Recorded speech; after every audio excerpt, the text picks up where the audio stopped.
মাননীয় স্পিকার, গত 17 বছর ধরে বাংলাদেশ তন্ত্র চলেছে, ফেসিবাদের নির্যাতন তন্ত্র চলেছে এবং এমন এক দুঃশাসন চলেছে যে দুঃশাসনে নামাজ পড়লেও বলা হতো জঙ্গি।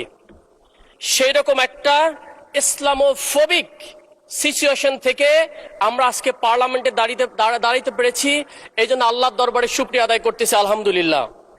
সেই সাথে আমি আজকে শরীফ ওসমান হাদি সহকারে জুলাই অভ্যুত্থানের সেই 1400 শহীদকে আমি শ্রদ্ধা ভরে স্মরণ করছি, আল্লাহর কাছে দোয়া করছি আল্লাহ যেন তাদেরকে জান্নাতে উচ্চ মাকাম দান করেন।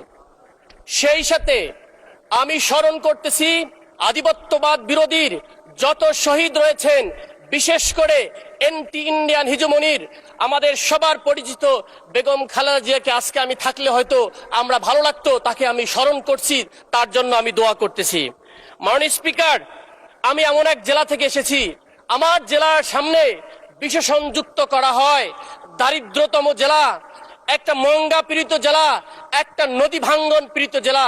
মাননীয় স্পিকার, আমরা অন্য অন্য জেলা থেকে 200 বছর পিছিয়ে আছি। মাননীয় স্পিকার, আমি ওই সব মানুষকে, আমার অঞ্চলের ওই প্রত্যন্ত অঞ্চলের চর যাত্রাপুর, চর গোরখমন্ডল এবং চর বড়াইবাড়ি, চর বিদ্যানন্দ মানুষগুলোকে ধন্যবাদ জানাতে চাই, যাদের কথা বলার জন্য আজকে আমি পার্লামেন্টে দাঁড়িয়েছি। মাননীয় স্পিকার, এই 54 বছর ধরে আমার অঞ্চলকে শোষিত, অবহেলিত, বঞ্চিত, বৈষম্য করে রাখা হয়েছে। মাননীয় স্পিকার, আজকে আপনার মাধ্যমে আমি তাদেরকে শুধু ধন্যবাদ নয়, আমি কিছু আহ্বান জানাতে চাই।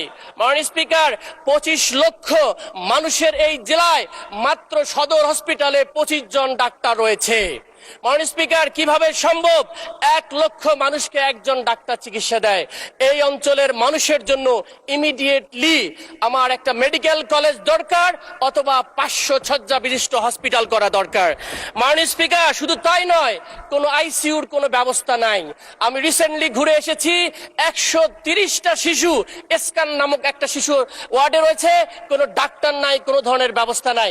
আমরা সেই জেলা থেকে এসেছি।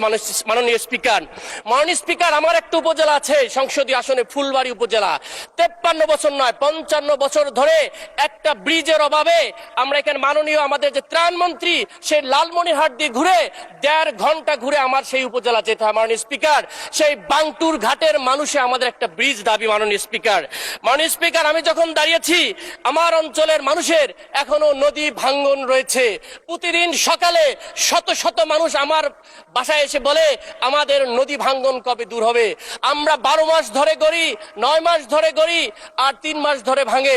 এইরকম করে আমাদের এই অঞ্চলের মানুষের বেকারত্ব চলছে। মাননীয় স্পিকার, এই জন্য নদী ভাঙ্গনের দ্রুত ব্যবস্থা নেওয়া হোক। মাননীয় স্পিকার, একটা মাত্র ট্রেন আমার অঞ্চলে, সেই ট্রেনের মাত্র 100টা সিট বরাদ্দ। কিভাবে সম্ভব একটা জেলা আমরা এগিয়ে যাবো? মাননীয় স্পিকার, আমরা শুনলাম গ্রাম অঞ্চলের উন্নয়নের জন্য এই সরকার খুবই স্বচ্ছ, তাহলে কুড়িগ্রামের ব্যাপারে কেন 64 নম্বর অবস্থানে কোনো দেখা হচ্ছে না? মাননীয় স্পিকার, এই অঞ্চলের অর্থনৈতিক উন্নয়নের জন্য ভুটানের ইকোনমিক জোন নামে যে একটা প্রস্তাবনা রয়েছে, মাননীয় প্রধানমন্ত্রী দৃষ্টি আকর্ষণ করতেছি, এই ইকোনমিক জোনটাকে দ্রুত ব্যবস্থা নেওয়া হোক। মাননীয় স্পিকার, আমি শেষ করতে চাই, তার আগে আমি আমাদের সরকারকে কিছু কথা বলতে চাই। 935 খ্রিস্টাব্দে নিজামুল মুলক তার একটা বই লিখেছিলেন, সিয়াসিয়াতনামা। ওখানে উনি স্পষ্ট করে সরকারকে বার্তা করে বলেছেন, শাসককে, আপনি যদি প্রকৃত ন্যায়পরায়ণ শাসক হতে চান, আপনাকে নিউট্রাল, নিরপেক্ষ হতে হবে এবং আপনার দলের জনগোষ্ঠীকে কন্ট্রোল করতে হবে। মাননীয় স্পিকার, এইটাকে সামনে রেখে আমি 5টা কথা বলতে চাই, আমাকে 1 মিনিট সময় বাড়িয়ে দিবেন। 1 নম্বর, গণতন্ত্র শুধু সংখ্যা নয়, এটা একটা নীতি, স্বচ্ছতা, জবাবদিহিতা এবং বিরোধীদের কণ্ঠকে স্পষ্ট বয়ান দেওয়ার সুযোগ করে দেয়া।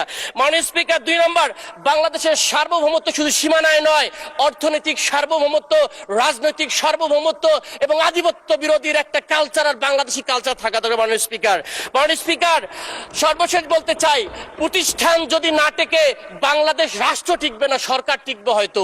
এই প্রতিষ্ঠানের স্বচ্ছতার জন্যই এই জুলাই অভ্যুত্থান, জুলাই সনদ, এই রিফর্মটাকে, মিশনটাকে নেওয়া হয়েছে। মাননীয় স্পিকার, সুতরাং আমি চাই আপনারা এই জুলাই সনদের স্বচ্ছতার সহিত বাস্তবায়ন করবেন।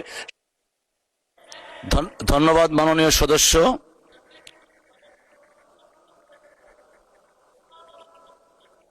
1 মিনিট। 1 মিনিট। মাননীয় স্পিকার, আপনাকে অসংখ্য ধন্যবাদ। আমরা যখন এলাকায় যাই মাননীয় স্পিকার, খুবই কষ্ট লাগে। আপনি আমাদের অভিভাবক। আপনারা দেখেন একজন চেয়ারম্যানের একটা বসার জায়গা আছে, একজন উপজেলা চেয়ারম্যানের একটা বসার জায়গা আছে। আমি তাদের বিরোধিতা করতেছি না। একটা জেলা চেয়ারম্যানের বসার জায়গা আছে। মাননীয় স্পিকার, আমরা সংসদ সদস্য কোনো বসার জায়গা নাই। মাননীয় স্পিকার, আমার ট্যাক্স ফ্রি গাড়ি আমরা নিব না বলে দিলাম, কিন্তু আমরা দেখেন একজন এসিল্যান্ডেরও, আমি তার বিরোধী, এসিল্যান্ডেরও একটা গাড়ি আছে। আমরা সংসদ সদস্যরা আমাদের কি আছে আসলে মাননীয় স্পিকার? আমরা যদি আমাদের অঞ্চলে গিয়ে দাঁড়িয়ে আমরা যদি পলিসি মেকিং করার জন্য একটা পিও না পাই, তাহলে আমরা কিভাবে গবেষণা করে আমার অঞ্চলের মানুষের দুর্দশার কথা বলবো? একটা বসার জায়গা তো মাননীয় স্পিকার একটা ছোটখাটো ব্যবস্থা করেন। আপনার মাধ্যমে এটা একটা দেখা দরকার। এইভাবে আমরা যা অনাথের মতো মনে হয় ঘুরে বেড়াচ্ছি মাননীয় স্পিকার, এটা আমাদের সংসদের সব সদস্যদের চাওয়া। আমার বিশ্বাস এই বিষয়টা আপনি দেখবেন। আমার বিশ্বাস আপনি আমাদের অভিভাবক হিসাবে আমাদের দাবিটাকে আপনারা দেখভাল করবেন।